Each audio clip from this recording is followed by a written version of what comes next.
E aí a gente vai para a chama rubi dourada. Dia da semana, sexta-feira, e a chama rubi dourada ela é interessantíssima, tá, gente? Ela é pouco usada pela maioria. Eu tenho uma experiência com a chama rubi dourada muito forte. Eu fiz um curso antes de engravidar da minha filha caçula, isso deve ter o que, uns 14 anos, pelo menos.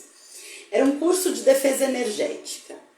E, inclusive, um dos símbolos da minha mesa, esse Om Rachat, que é a espiral violeta em ação, ele não é um símbolo que foi canalizado por mim, tá, gente? Quem canalizou esse símbolo da chama violeta em ação e movimento, chamado espiral Om Rachat, foi a minha professora de defesa energética, Lucy Ferrante, que é incrível também. E eu coloquei na minha mesa tamanho o poder dessa espiral violeta e o tanto que eu sempre usei na minha vida.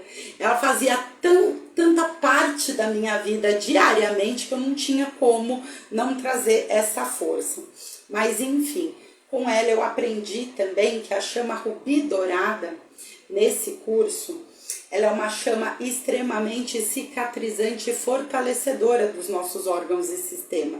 E até então era basicamente o que eu sabia, além de ser a chama da paz, da conquista, da iluminação, muito conectada com essa força de Gaia e tal, eu sabia que ela era cicatrizante. E eu engravidei da minha filha caçula, da Valentina, e eu já tinha 3 cesáreas, 2 gestações gemelares, e não teria mais a possibilidade de fazer um parto normal. Eu tive cesárea justamente porque eu não tinha dilatação e a gente esperava até o limite e no limite tinha que ir para uma cesárea porque era 0 a minha dilatação.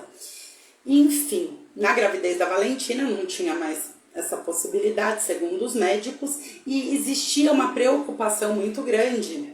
Ali passei em 2, 3 médicos até a gente chegar até aquele médico que seria quem faria esse parto.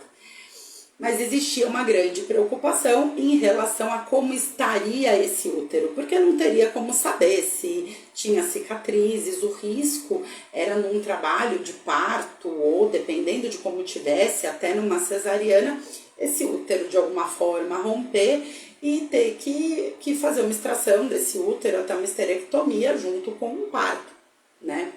Então tinha toda essa apreensão. E durante toda a gestação, eu fui projetando a chama rubi dourada, visualizando o meu útero, trabalhando o corpo físico. E na hora desse parto, esse parto foi tão tranquilo que o meu marido estava dentro da sala, junto da cesariana, eu ia já fazer a laqueadura, e o próprio médico não acreditava, porque esse útero não tinha nem cicatriz. Ele achava até melhor extrair a minha trompa, porque aquele útero estava tão bom, estava tão legal, que eu poderia ter mais um monte de filhos se fosse depender daquela saúde. E eu tenho plena convicção que foi a chama rubi dourada, e não um milagre da natureza, porque não é possível não ter nenhuma cicatriz depois de 3 cesarianas. Não é? Então eu tive essa conexão muito forte com a chama rubi dourada. Mas isso mesmo, Jesus Cristo. Jesus Cristo é o diretor da chama rubi dourada. O Espírito Sananda é diretor do mundo também. É uma consciência de 30ª alguma coisa dimensão. Mas o raio rubi dourado foi a missão do Espírito Sananda na encarnação com o nosso Mestre Jesus aqui. E a missão da chama rubi dourada, que na verdade é a união de 2 forças, o rubi dos diamantes do centro de Gaia, que sustenta as placas tectônicas e tudo que é vivo aqui em Gaia, inclusive é a cor que ressoa com o nosso chakra básico, que nos mantém aqui, firmes, ancorados na força de Gaia, que atua nos nossos rins, onde concentra a nossa energia vital, fala da nossa força, poder pessoal, determinação, com o dourado da luz do sol central de Shambhala, que anima todas as coisas aqui.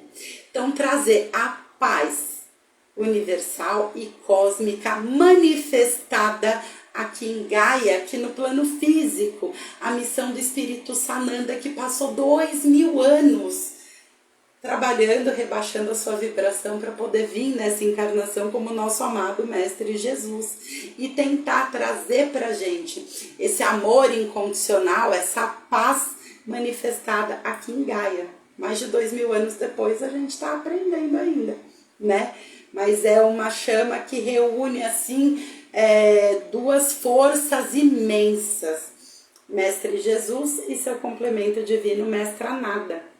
A Mestra Nada, ela é o complemento divino de Jesus. Na encarnação do Espírito Sananda como Jesus, ela já era também uma mestra ascensionada. Ela ascensionou em 300 e pouco antes de Cristo. Mas ela, como complemento divino, decidiu acompanhar o Mestre Jesus nessa existência e ela foi Maria Madalena, tá? Que tentaram demonizar, mas ela era uma mestra ascensionada, nunca foi aquilo que a Bíblia colocou daquela forma, era uma alta sacerdotisa. E o complemento divino, mestra também atuante na chama rubi dourada, essa chama que no prana dos raios sagrados a gente finaliza, inclusive na técnica vibracional do prana, porque a gente tem o prana como técnica vibracional para autocura, autoaplicação, e a mesa radiônica, que é uma forma de trabalhar toda essa força e potência com os decretos, todas as conexões e vocações somadas às yantras do Reiki, que formam uma potência de força incrível e uma ferramenta para auxiliar mesmo o nosso processo de ascensão, de cura, para a gente se cuidar, para cuidar dos nossos queridos e de trabalhar profissionalmente como eu, tá? E tantos outros.